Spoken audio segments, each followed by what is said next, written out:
কোনো একটি দল অথবা কোনো দুটি দল তারা এই জায়গায় মনে হয় তাদের মতামত যে উদ্দেশ্য নিয়ে তারা একমত হয়েছিল সেতে ফিক্স থাকতে পারেন নাই। যেই আসনে যার ভোট ব্যাংক বেশি তিনি সে আসনে নির্বাচন করবেন। এই জোট থেকে যেন একটা দল একটা ব্যক্তি যেন মন খারাপ করে সে চলে না যায়। এখন পর্যন্ত বিভিন্ন ধরনের কথা, বিভিন্ন ধরনের সোশ্যাল মিডিয়াতে, পত্রিকাতে আমরা দেখতে পাচ্ছি আর কি।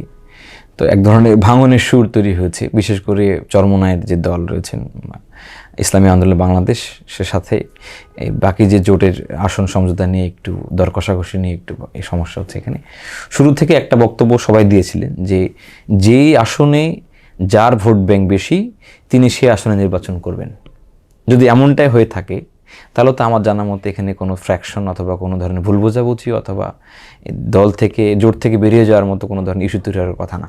যদি এই নীতিতে সবাই একমত থাকে, আমার কাছে মনে হচ্ছে যে কোনো একটি দল অথবা কোনো দুটি দল তারা এই জায়গায় মনে হয় তাদের মতামত যে উদ্দেশ্য নিয়ে তারা একমত হয়েছিল সেতে ফিক্স থাকতে পারেন নাই। কথা ছিল যে যার ভোট ব্যাংক যেখানে বেশি তিনি সেখানে নির্বাচন করবেন।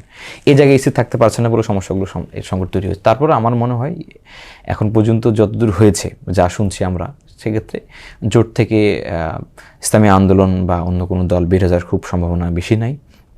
এটা প্রায় চূড়ান্ত পথে। আশা করছি 2-1 দিনের মধ্যে হয়তো চূড়ান্ত হয়ে যাবে, আমরা এমনটি জানি। যেহেতু নির্বাচনের প্রার্থিতা প্রত্যাহারের সময় রয়েছে প্রায় 20 তারিখ পর্যন্ত, তো এটার চলমান প্রক্রিয়া, এটা হয়তো 20 তারিখ 19 তারিখ পর্যন্ত চলতে থাকবে। এটা নিয়ে আমার মনে খুব বেশি কনসার্নের বিষয় নাই, বরঞ্চ এই জোটটা যদি এখানে ফোকাস দেয় যে আগামী দিনে আমরা সরকার গঠন করতে চাই, পারস্পরিক ছাড় দিয়ে হলেও আমরা একটা জায়গায় পৌঁছাবো, যদি এই জায়গায় ওনারা আসতে পারেন আমার মনে হয় সবচেয়ে বেশি ভালো হবে।